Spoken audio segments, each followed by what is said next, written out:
आप सबको मेरा नमस्कार। अमर उजाला के लिए मुजफ्फरनगर से मैं मदन बालियान आपके साथ हूं। आज पहले चरण का मतदान चल रहा है। पहले चरण के मतदान पर पूरे देश की निगाह टिकी हुई है। हम पहुंचे हैं चरथावल विधानसभा क्षेत्र के गांव नसीरपुर में और हमारे साथ हैं किसान मजदूर संगठन के राष्ट्रीय अध्यक्ष ठाकुर पूर्ण सिंह। ठाकुर पूर्ण सिंह जी पूरे मतदान चुनाव प्रचार के दौरान राजपूत समाज की पंचायतों को लेकर चर्चा में रहे हैं। पूरा समाज उनके साथ खड़ा नजर आया है। आज हम उनसे बातचीत करेंगे और यह जानने का प्रयास करेंगे कि समाज के विरोध की जो बात न सामने आई थी उसकी वजह क्या थी। आज पहले चरण का मतदान चल रहा है और आधा चुनाव लगभग जा चुका है। क्या आपको लगा क्यों विरोध आप लोग या राजपूत समाज क्यों कर रहे हैं? देखो, राजपूत समाज के विरोध करने का कोई कारण ये नहीं है कि किसी प्रत्याशी का विरोध है, किसी पार्टी का विरोध है। और हम ये बार बार कहते भी रहे कि ये इस देश का नाम ना भाजपा है ना कांग्रेस है, इस देश का नाम भारत है। और पहली बार ऐसा नहीं हो रहा कि पहली बार लोकतंत्र में राजपूत समाज भारतीय जनता पार्टी से अलग वोट कर रहा। सब जब सन 2009 में संगीत सोम चुनाव लड़े, जब भी समाजवादी पे वोट कर रहा था, तो ये कयास लगाना कि ये तो कोर वोटर। देखो, राजपूत समाज भारत का कोर वोटर हो सके, वो किसी पार्टी का कोर वोटर नहीं हो सकता। इस देश की सीमाओं की सुरक्षा और रक्षा इस देश के जवान करें, इस देश के लाल करें, इस देश के बेटे करें, और वो सब किसान और मजदूर के बालक हैं। तो ये कयास लगाना कि भाई राजपूतों की नाराजगी भाजपा से, ये बिल्कुल सरासर गलत है। नाराजगी जो है वो लोकतंत्र की मर्यादा को तार तार करने की है। चुने हुए सांसद, चुने हुए प्रतिनिधि जब वोट लेके गलत बयानबाजी करेंगे, चुने हुए सांसद जब अलग तरीके से भाषा का प्रयोग करेंगे, तो फिर किसी भी समाज में विरोध का होना निश्चित है। समाज के जो लोग नाराज हैं, किन बयानों से नाराज हैं और कौन से मुद्दे आपको ऐसा लग रहा है कि जहां नाराजगी ज़्यादा बड़ी है?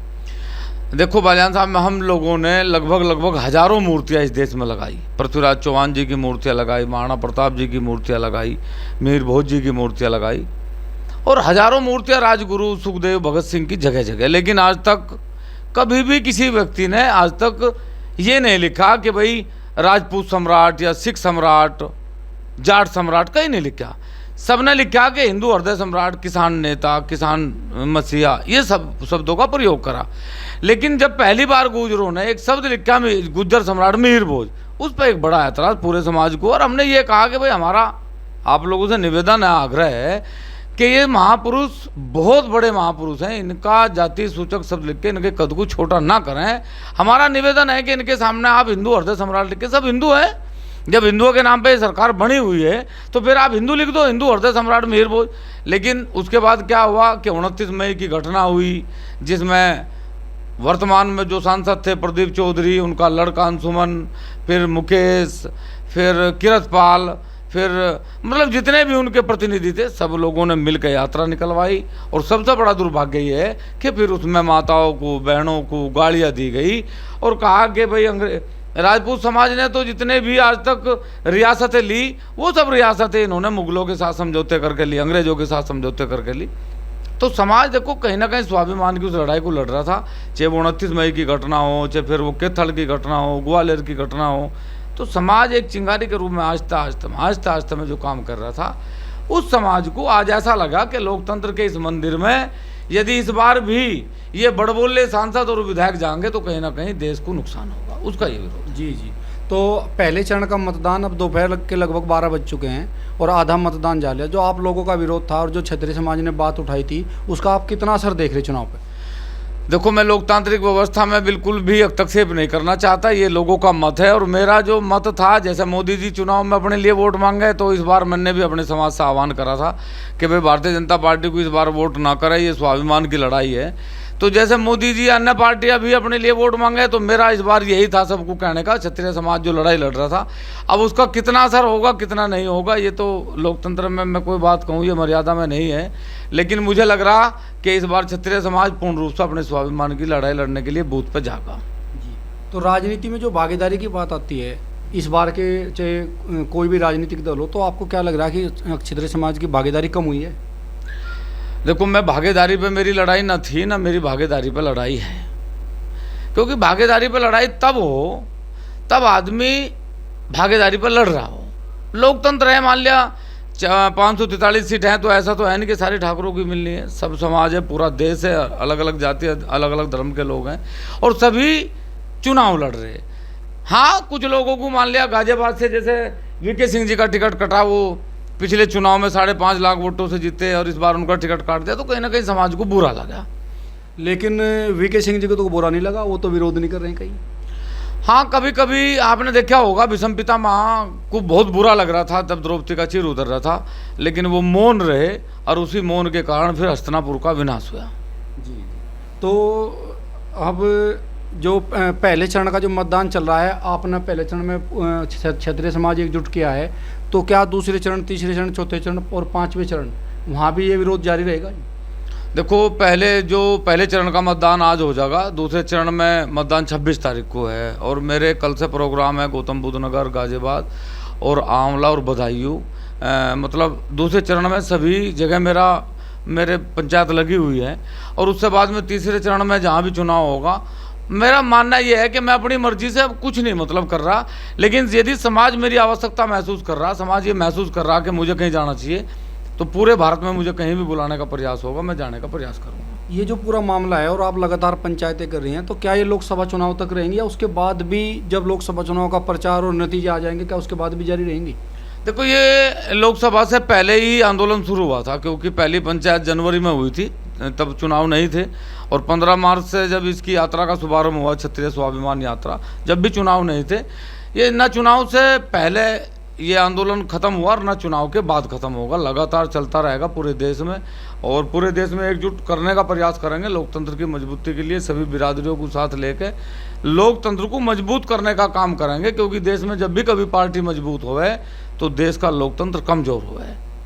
अभी तक जो पंचायतें हुई हैं आपकी, उनमें क्षत्रिय समाज के लोग ज़्यादा इकट्ठे हुए हैं, तो क्या आपको लगा कि अभी तक जो मतदान हुआ है उसमें क्षत्रिय समाज अन्य बिरादरियों से अलग थलग रहा? क्या दूसरे समाज का आपको सहयोग मिला पंचायतों में?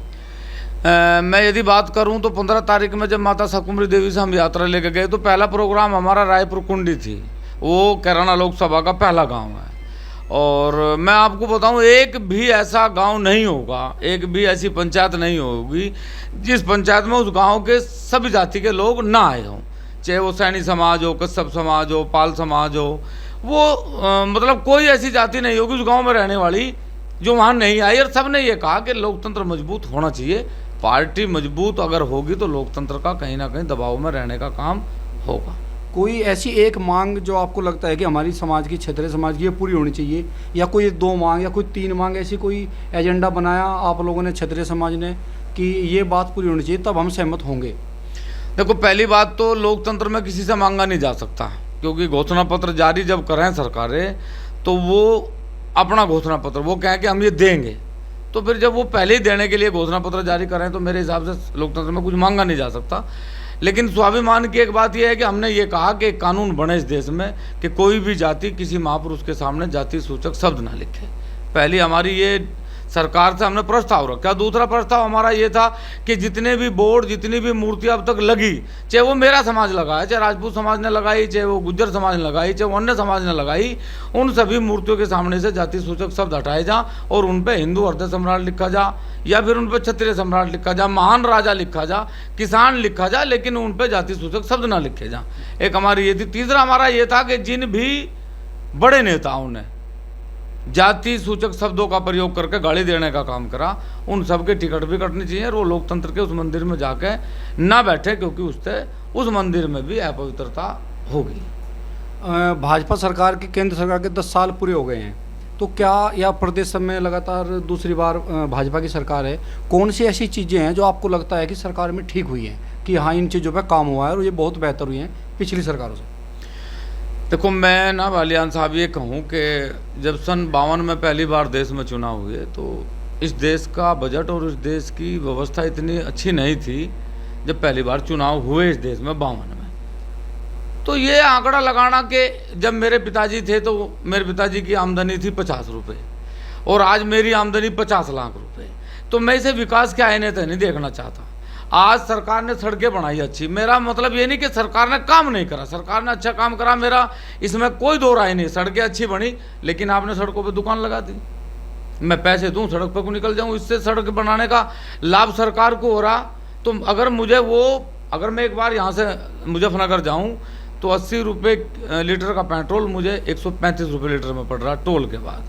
तो मैं नहीं समझता कि विकास का पैमाना ये है कि उसका हर्जाना जनता चुकावे। दूसरी बात मैं एक और बता दूं कि सरकार यदि ये मानती है, मैं आपके माध्यम से बताऊं कि सरकार यदि ये मानती है या लोग मानते हैं कि भारत विकसित होगा, तो मैं नहीं मानता कि जिस देश में आज भी 140 करोड़ की आबादी के देश में 80 करोड़ लोग 5 किलो अनाज के लिए लाइन में खड़े होते हों, 100 साल भी नहीं हम समझ सकते कि वो देश विकसित होगा।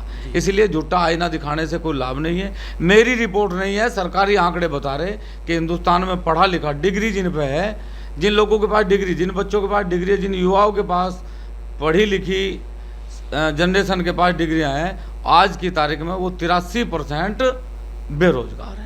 अगर आप ये वीडियो YouTube पर देख रहे हैं तो हमारे चैनल को सब्सक्राइब करें और बेल आइकन को दबाना ना भूलें। अगर आप Facebook पर ये वीडियो देख रहे हैं तो हमारे पेज को लाइक करें।